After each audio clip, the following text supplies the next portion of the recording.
This is KCR, the sound of state. Just take a nice breath in. Exhale that breath. Just allow yourself now to relax more and more.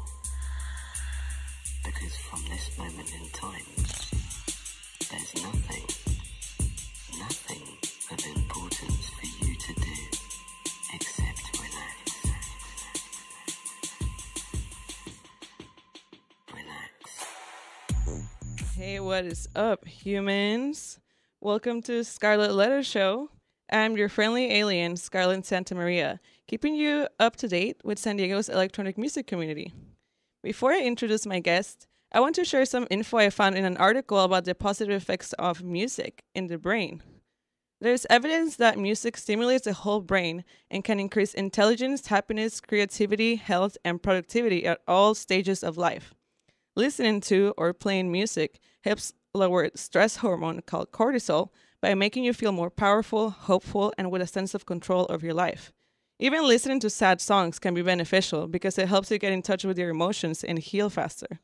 Listening to music also drives people to devote time and energy helping others, and this is specifically more noticeable when music is enjoyed in a group, such as when dancing in a club, attending a festival, and creating music with friends. Music is also powerful enough to resist Alzheimer's and dementia. In fact, I recommend watching the documentary about this topic called Alive Inside. It's really awesome. It highlights the use of music to unlock memory in nursing home patients. I recommend it 100%. There are many other benefits of music on the brain, but unfortunately, I don't have much time to list them all. My point for bringing this up is because I am over people making fun of other people. Like, people that just talk, like, bash on other genres, you understand? I'm talking about people that have the need to feed their ego by making others feel inferior for liking certain genres. People that are driven by hate. This isn't politics, people. It's music. It's supposed to unite us. If you don't like mainstream EDM or dubstep or whatever else, that's fine. Your choice should be respected. But you have to understand that that genre that you despise is another person's happiness. So how about you keep your negative comments to yourself? Let's be more accepting of one another. It's not that difficult, I promise. And I want to take a quick moment to apologize to my mom for always making fun of her undying love for traditional Mexican music. Oh, you know, Mom, I'm sorry. Maybe I don't like banda and cumbia, but if it makes you happy, good for you. So now it's time to present my guest for episode 8, and his name is Bass Exotic. Welcome to the show. Hello. Hi. How are you doing? Thank you for having me. Yeah, how are you feeling tonight? I'm good. I want to say hi to John. He's Johnny Thin. He's online, checked in and listening. So you're our first guest. Yes. And Will Lavin just joined. So thank you guys for listening. And thank you for having me. Of course. Anything you want to add to what I just said? Yeah, I was listening, so I'm not going to hate on any genres. I won't bash on it. So I was just listening to you. Yeah. Listen, I don't have anything to add. I think everyone has, their idea what they like. And I think that's great. But yeah, other genres do exist, whether you get it or not. Like, I don't get a few genres, right? But no, I have no time to bash because I'm too busy doing other things. That's great. Yeah. That's great. So is there a specific song that you think you'll remember forever, even until you're 80? Jeez, a specific song, that's hard to say. I think I'm out. I don't know. No, I can hear you. You can hear me? Okay. Yeah, that's hard to say. I mean, my first thought that comes to mind is some Tom Petty tracks, I love Tom Petty and the Heartbreakers, even though he's gone. Doesn't necessarily, electronic for me always kind of, it's always new and revolving. Mm-hmm. And so music comes and goes. And there are some classics, but when you asked that, what came to my mind was Tom Petty and the Heartbreakers. Sade's another favorite of mine. I'm wearing Sade's shirt tonight. I think for me it will be Reload by Sebastian Ingrosso and Tommy Trash. Every time I heard that at EDC, it made me cry. I don't know why. It's infectious. It's infectious. I went to EDC with my daughter twice, and we got to see them, or Swedish House Mafia, and they played that. God, yeah. And yeah, it's great. It's a great tune. It's all really the feels, infectious. Man. It's got a lot of feels. Yeah. So could you tell me what genres you DJ and produce? Yeah. Well, right now I'm into melodic house and techno. And I like deep house, melodic house, and techno. I love techno, but I don't get to play enough of it here. Mm-hmm. In my events, during the summer don't really cater to that. Yeah. But again, deep house, minimal, anything just deep, groovy, and has some sort of what I call intelligent music to it. Is there a reason why you're drawn to those genres specifically? I think part of it is I'm older, and I think that a lot of that kind of music has just some sexiness to it. And you gotta wait for it a little bit, right? As opposed to a lot of the Like music just that a drop. exists. Yeah, big drop, and then 10 seconds later it's another drop, and that's kind of just. You like the build up, all right? I like the build up. You can dance to it, you can drink to it, you can talk to it, and just still have It's that more smooth social.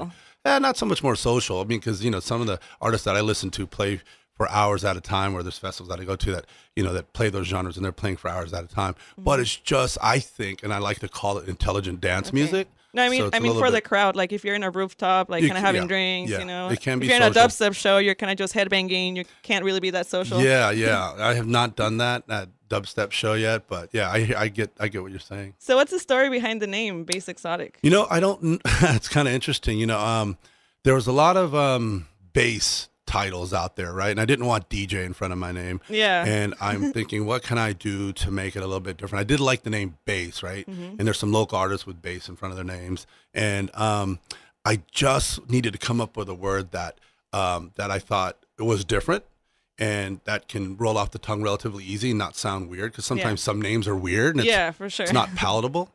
And so Bass Exotic was not used and available, and something a little bit different. It's short syllables, so it's just kind of clean, from my opinion. Awesome. I like it, actually. And I'm aware that you're an SDSU alumni. Alum I yeah, am, go yeah. Aztecs. Go What was your Aztecs. major? Nursing. I got my bachelor's in nursing here. Oh, wow. 2010. Yeah, yeah. And now you're doing this? Well, I started doing this in 2012, 2013. After a long-term absence, I just went through life during that absence, and I have a lot of other interests currently and back then. But I found myself with a little bit more time, and I didn't have any artistic endeavors. So I'm like, let me try DJing. And at this point in my life, I had a career and I had income. So, I can get involved way more than I could have or when I was younger. You know? So it was a good timing. So was there a defining moment that made you pursue this career, like as a DJ? I don't think there was a defining moment, but it's always been in my soul from an early age. I've loved the drums. I love breakdancing. I love the old school hip hop. I used to do turntable, battles and stuff like that back in the days. Ooh, and then awesome. again, I just let it all go because life happened for me. Yeah. And then I got some time back in about 2012. And after going to my first festival, my Burning Man festival, I started to kind of, let's just do this. And then things just kind of, kept becoming successful. Things were happening positively, and it just, and there was no reason to quit. So I'm just kind of still here doing it. I respect that. My dad kind of went through the same thing. Like, he used to be big in TJ back in the day, and then I happened, and then, like he was a DJ. Oh yeah. Oh wow. Yeah. Nice. And now he DJs again. Oh cool. Yeah. So I understand, like, life gets in the way. Yeah, thing. life gets in the way, and currently, right now, life is in my way for learning drums.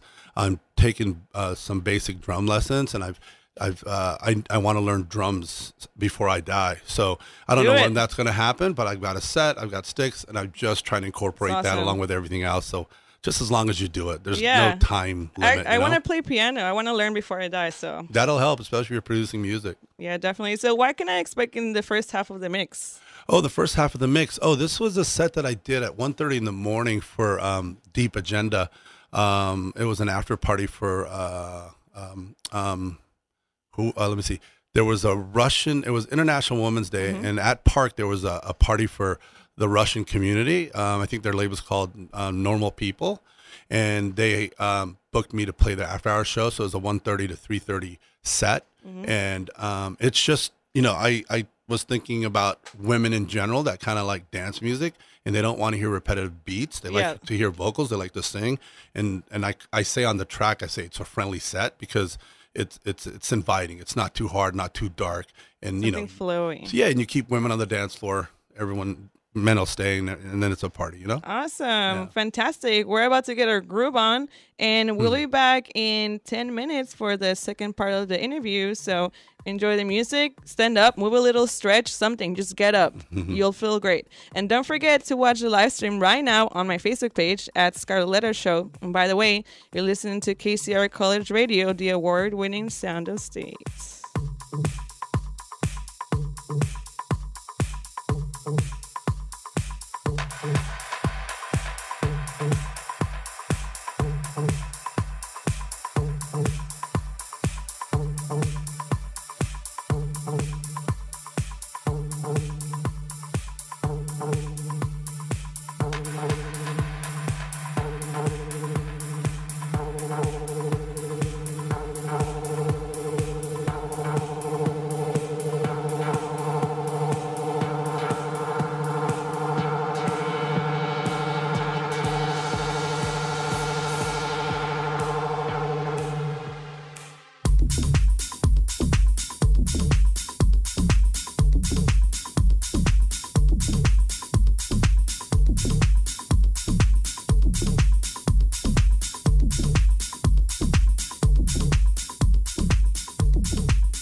Hey, everybody. Welcome back. We're feeling really good with this mix. Super groovy. Super dancy. Where's Yeah. my drinks? I know, right? Is it summer yet? I honestly can't wait to hear this in a rooftop, watching the sunset. Yeah. We did that. We did that recently. We had a good show. We had Davi on the rooftop of Porto Vista. And after the winter, after recent rains and coldness, the sun came out for our event, and people That's were beautiful. happy, came together, had a great community, had a great event. The rooftop was decorated and beautifully, and we had a great show. That's awesome. Can't wait to go to one of your events. Can't wait for you to be there. Yeah. Anyways, I have to do some quick announcements before we continue the interview. First, fan of podcast people, make sure to tune into KCR On Demand, the newest platform of entertainment from your radio hosts here at SDSU. Find us on Apple Podcasts and SoundCloud at KCR College Radio. North Park's Observatory is an amazing venue that you can win tickets to. Coming up, we have Brutes with Bad Sounds on March 29th, as well as Vince Staples with Buddy on April 2nd. I don't know who any of these people are. I don't either. Make sure to stay connected with us on social media to hear about all our ticket giveaways at KCR College Radio via KCRlive.com. Woo! All right. Mouthful. Yeah. All right. Basic Exotic. Yeah. Can you tell me what inspires you to create music? Oh man, there's a lot of inspirations out here, especially locally. We've got a lot of San Diego. I think is really waking up to the electronic scene. We've got a lot of great Yes. artists, producers.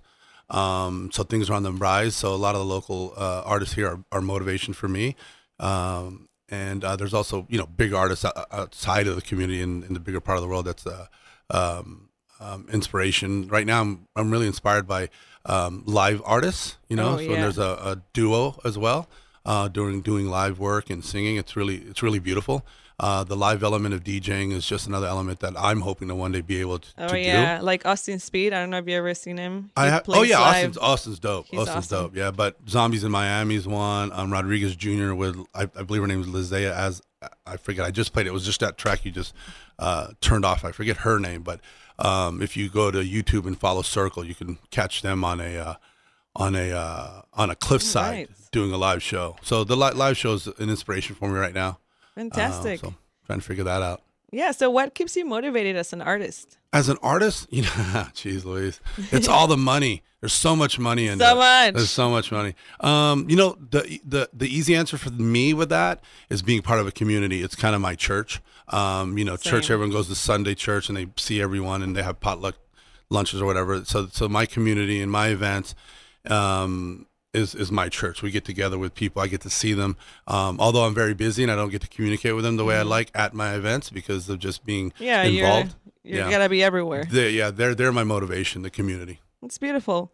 Can you recall the most memorable moment in your DJing journey so far? Because there's two parts of my DJ journey, right? Back in the days when I was DJing for breakdancers and stuff like that, and then recently. Oh, that's a tough question. Anything that just sticks out to you in your mind that is like unforgettable? Man, I get to meet some great artists and some great agents because of my shows. And because of my shows, I get to meet other people around the world that are also doing what I do. And then, collectively, we try to get together and do things together and try That's to great. build a community That's and rewarding. progress. Yeah, I think so. All right, so I checked your SoundCloud and I saw your Music for Mankind series. Can you share more about that? Yeah, Music for Mankind series is just something I did that I wanted to have a little bit more relevance on the SoundCloud pages. I wasn't doing much, and mixes just aren't enough. I'm in the process of producing. I got about 3-4 tracks. I just haven't put them out yet. I don't know, waiting for the right It's time. exciting. I think so, but I'm waiting for the right time, just trying to finish all that. But Music for Mankind is my way to connect and stay busy on the SoundCloud media. Yeah. And I get to work with local artists or artists around the world that send in mixes, and I get to showcase them. That's awesome. So That's great. Thank you for sharing. So I would like to know more about soul work. Can you tell me about its origins and what is it all about? Yeah, Soulwork, started here in San Diego about 4 years ago. We started with Eden, our day party, and that's been going on. We're on our 5th year, but the label Soulwork came up after we created Eden Party, and we just needed a name for our label that that we thought we could live with, that we could present to people. And again, just it's a name that we think that, for me, encompasses what I'm doing. Yeah. It's one of those jobs that doesn't pay well, but I do love it. Comes from the soul. Comes from the soul, Oh, yeah, and yeah. it's a lot of hard work. And again, it's not about the money, but it's one of those. It's just an example of what it's work from the soul. And I think I like it. I think I love it because we're doing it again this year, and I don't have anything in front of me that says it's done, it's over. Let's just put this chapter behind us.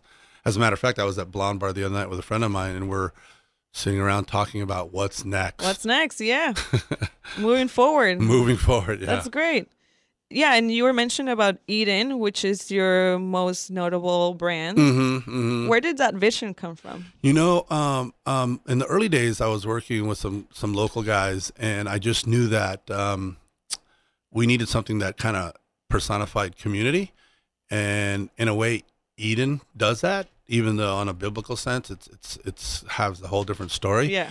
But Eden is just, for me, just encompasses anybody and everybody. It's like a metaphor. Yeah, a metaphor for community and friendship, and like everyone's in the garden of everyone's Eden. in the garden having a good time and throwing a little bit of music. Now we're dancing, So Yeah. and everyone, we love the jungle. We love being at a primitive state Definitely of hearing love the the bass, aesthetic, the yes. fire, the jungle, the leaves, and so on and so forth. Yeah. So what is your purpose or goal with the brand? Is there something that you're trying to convey or a message that you're trying to send? Yeah, on a very surface level, the brand, I want to convey European house and techno, Right. And everything in between under the European house and techno brand. I want the brand to say that we do a great events, fun events that come with not just music but an experience. Yeah. So I think that's the trick to really throwing an event, is creating an experience that people can Yeah, connect something with. that will remember, that people will remember. You Correct. walk in there and you're like, oh, I can tell it's Eden, Or they just know that they have friends there. They know their names, and they're going to be friends after the event, and they'll be friends at the next event, and that the surrounding encompasses, depending on the party, encompasses whatever we're trying to put out there, like Yeah. Eden, the garden, the vibe, it's community, it's love, it's everyone's accepted, definitely. So, what is it that makes Soulworks stand out from other events? that's interesting, because there are some great labels here that are doing their thing. That's hard to say and pinpoint on just without me really thinking about it. But I think what we're doing in relation to what everyone else is doing, we're doing events, but our focus with artists is different than what, the deep end guys are doing, and also what Music is for Lovers are doing. So we have different artists that provide different type of music All right. than those other labels. So it's another option for people who, wouldn't get it at a deep end show or a Love Life Yeah. show. You know what I mean? All right, yeah, Yeah. because you also focus on more different genres and other Yeah. labels. Yeah, we focus on Burning Man artists All right. on Okay. top of European house and techno artists. That you would find at BPM and Tulum Yeah. and things of that nature. What Yeah. are some of the differences between like the European techno and the American techno? Like, what draws you to it? That's I don't know if I'm the best person to answer that, because I know there's a few different American artists that are making an impact, but I'm not quite sure they're making the impact that they once were before, when techno was known to be in America, and then now it's over in Europe, and Yeah. Europe's just got so many talented artists, and so I think we're all looking across the pond now, Yeah. per se. And I'm not quite sure what the difference is. I don't know that I'd be the best person to answer that, to be quite honest with you. But the few American artists, techno artists, that I know of, I like and are doing well. We just don't have the pool of techno artists that I know of compared to what all the techno artists All right. in I Europe. understand. Yeah. All right. So, by the way, I was taking a look at the artists listed on your website. You guys can check it out, soulworkus.com. If any of you want to check it out, just go ahead. And I just want to say that I respect the the diversity that you have in your artists, you are really making a difference in having artists that are not strictly white male. Right. And thank you for that. What would you say, white male? Yeah, that is not strictly white male. Yeah, if you're a white male, you're not playing for solo work. It's just like not strictly that. No, it's not. Yeah, we love all kinds of artists as long as the vibe fits the event. Yeah, and we need the diversity. And I love female artists. We don't have enough of them. Yeah, I was gonna say you have the violin girl. That's so cool. Yeah, no, Violin Girl's been part of Eden since day one, but we've also had Malcolm Brown, she's out of LA. We've also had Riley Warren, our resident artist, Ellie M, out of LA as well. So, am I missing anybody?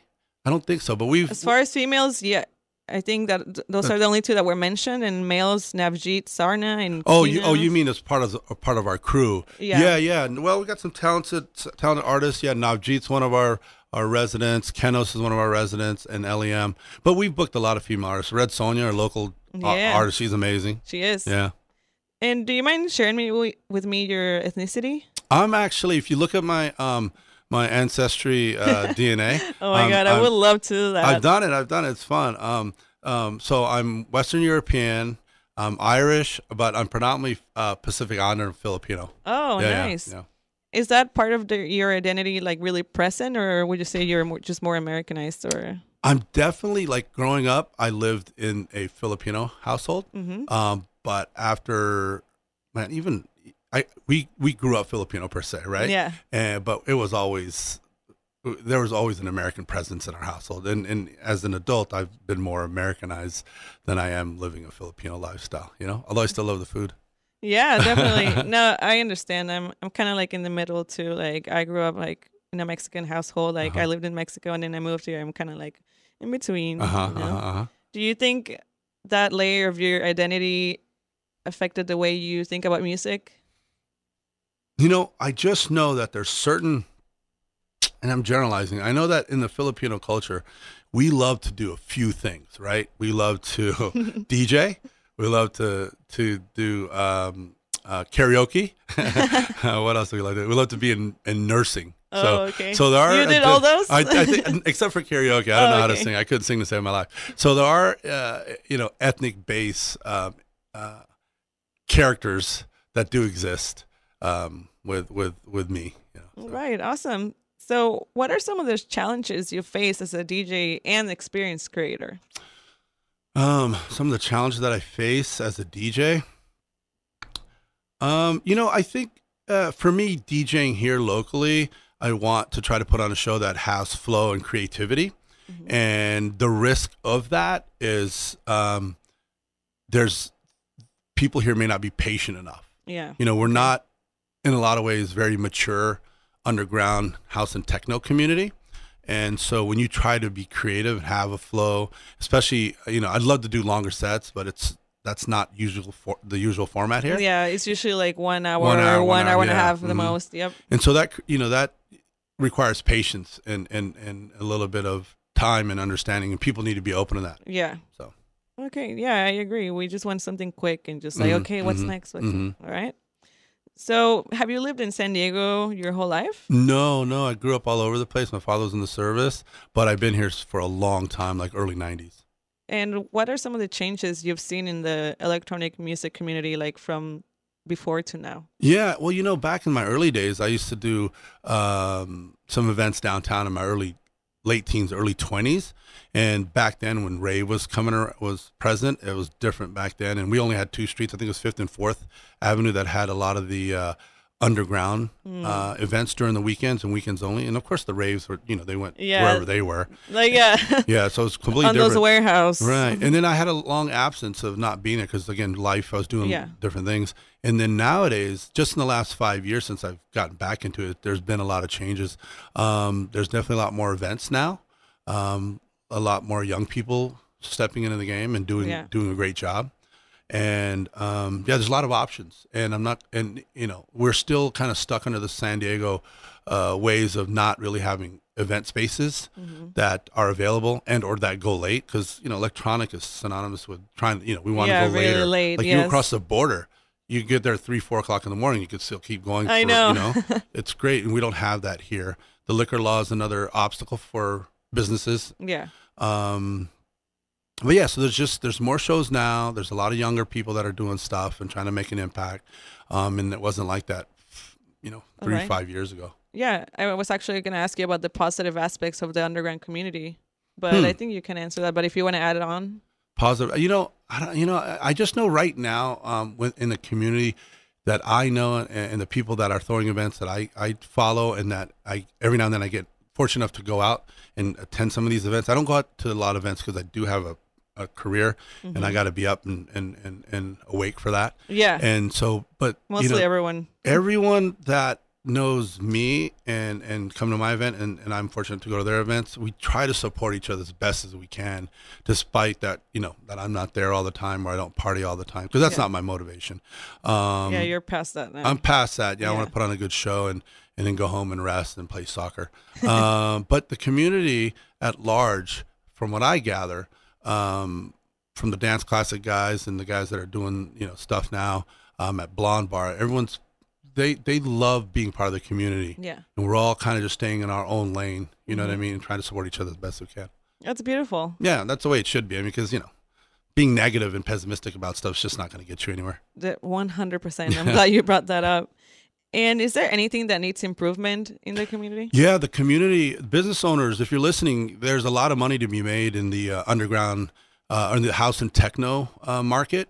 If you look outside of our city boundaries and you look, let's say in Europe, if you're a business owner and you have capital and you have space, there's money to be made here. We're a destination city for a lot of people. We're a mixed community of all kinds of ethnicities. I love that. And the ethnicities I'm referring to love the kind of house and techno music that they get where they're from, but they don't necessarily get here. But I would say business owners, people with capital and event spaces, talk to me. Wake up, talk to me. I think there's a lot of there's money that can be made, and it's not reinventing the wheel. It's just bringing what exists everywhere else in the world down here. And there are some brands that are trying to bring this sound to downtown, for example, and they're trying to break those boundaries. Yeah, that's a tough one. Again, another downside to the community at large is we're not a big city, even though there's a lot of people here. We're not an old city so true. Like LA, San Francisco, New York. We're starting to live on top of each other. If you go downtown, the high rises are being built. We're starting to live on each other. There's going to be so many more people, and maybe that will be a big city later on in the not so distant future. But it's still we're still a beach town, Yeah, and I agree. Not everyone goes out, or we're not known to be that underground community of electronic music. And then the people that do after parties, such as myself, there's a certain group of people that do exist that want to do that or can do that. But at large, we're still kind of a beach town. People want to get up, feel the sun, ride their bikes, roller skate, jog, and stuff like that. The typical California stereotype. Basically. Yeah.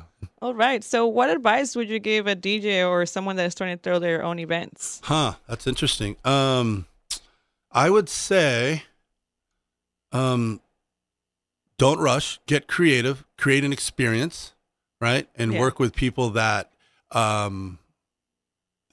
that are willing to do their part. It takes a community, even from my perspective. I can't do it all. There's so many aspects of throwing a party now, especially in the social media game. Yeah. So there's a lot of things that's going on, a lot of cogs in the wheel. So if you really want to throw your event, figure out what you want to do. I mean, there's people out there that are just throwing parties. That's one thing, and that's easy to do.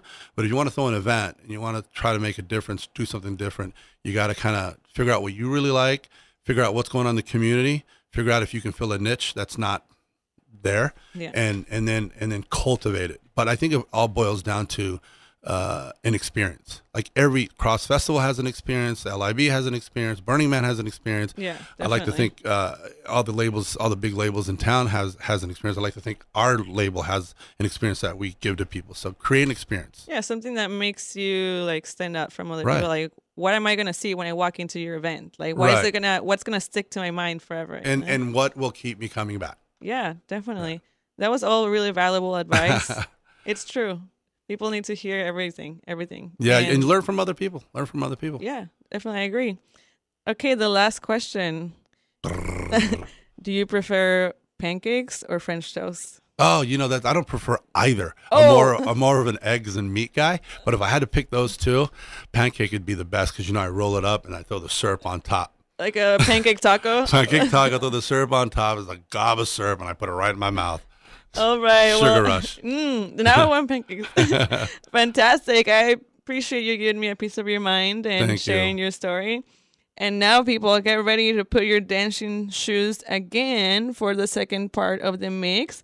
We'll be back in 10 minutes for finalizing the interview. So stay tuned. If I can get it going anytime. Oh, there you go.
all of the things, all of the things, all of the things I did, all of the things I did, all of the things I did, all of the things I did, all of the things I did, all of the things I did, all of the things I did, all of the things I did. Get away.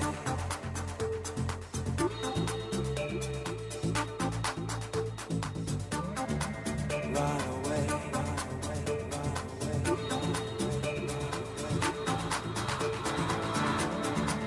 Get away, run away, far away. How do I escape from you? How do I escape from you? All of the things I did. How do I escape from you? All of the things I did. How do I escape from you? All of the things I did. All of the to get away. All of the things I did. To get away. All of the things I did. To get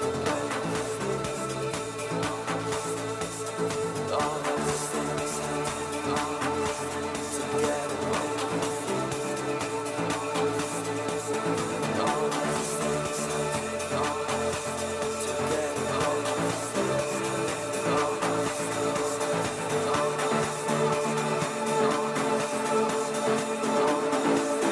did. To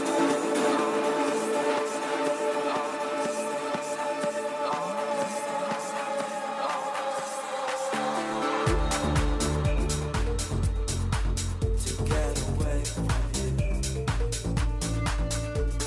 All of the things I did. To get away from you.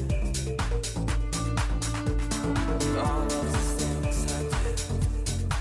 To get away from you.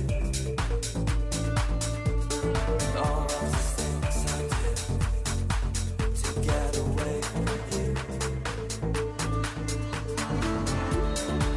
Get away, run away, far away. Get away, run away, far away. How do I escape from you? How do I escape from you?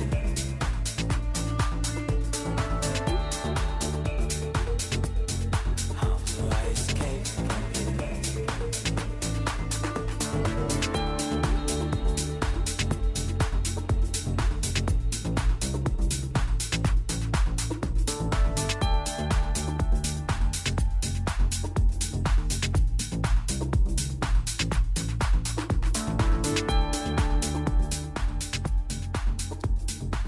Hey humans. Humans. Hey humans. We are back and ready to wrap up the interview with Bass Exotic. Can you tell me about an event that you totally bombed? I bombed? I don't think I've totally bombed an event. I've made mistakes on the decks. All right, that works. You know, the quantized feature wasn't on CDJ, and I tried to loop, and that took everything off. Yeah, I don't think I've bombed anything. I've had some bad mixes. The flow changed, not on purpose. But yeah, I mean, it's all learning curve, you know. I mean, I like the live element of DJs, and when I hear them make mistakes, they're offbeat. Yeah, I'm like, yeah. I want to know too. that they can adjust it. But then when they don't adjust it, then I'm like, what's going on? I know you need some help. You need some help, yeah. You got to go backwards on that one. Got to go forward on that. It's okay. All right. Well, that's good. Do you have any upcoming gigs or any projects? Our project right now is our summer events with Eden. We've got our Burning Man Community Mickey Beach coming out on May 11th. We've got a great location, and we're securing the artists at the moment. But we're doing a fundraiser for Mickey Beach, so we can help them out with some cash to create the awesome Burning Man camp we have at Burning Man. And then we have Undercat coming, Italian group Undercat coming a month later in June. So doing a lot of shows. I don't have any gigs lined up right now. Concentrating on music for mankind and trying to get some artists out there and showcasing their talent. Fantastic. Yeah. So what does the future hold for Base Exotic? Let me see. Health. I want to stay healthy. Great. I want to continue playing soccer and scoring goals. That's very important for me. And in terms of the label and my artist label, I just want to continue to grow. I want to learn how to produce. I want to learn to be more efficient at the software, and just continue throwing some fun events and just being a integral artist here in the community. Awesome. So any last shout outs, anything you like? Yeah, I can't do without my team. So my team is very, very important for me. And I've got vendors, I've got vendor liaisons, I've got production and prop managers and my social media people. It's a big community. I can't do it without them, and of course I can't do it without the people that come to my shows and support our shows, definitely. Our friends and community. So shout out to all you guys. I appreciate you guys attending our events for the last 5 years. It's always awesome to see you guys, and I love making you happy, and I love having you guys dance or making you dance. And so thank you. Perfect. Yeah. Thank you so much. It was great having you and hearing everything that you had to say. Cool. Thanks. And people, thank you for joining me again every Thursday night. Hope to see y'all. Well, I can't really see you. Well, in my mind and in my heart, I'm seeing you. You're there. We see you. We're there. And don't forget that I be uploading this show and also the interview on my YouTube channel at Scarlett Show. So be safe. Have a great night. See you next Thursday. Cheers. Ciao.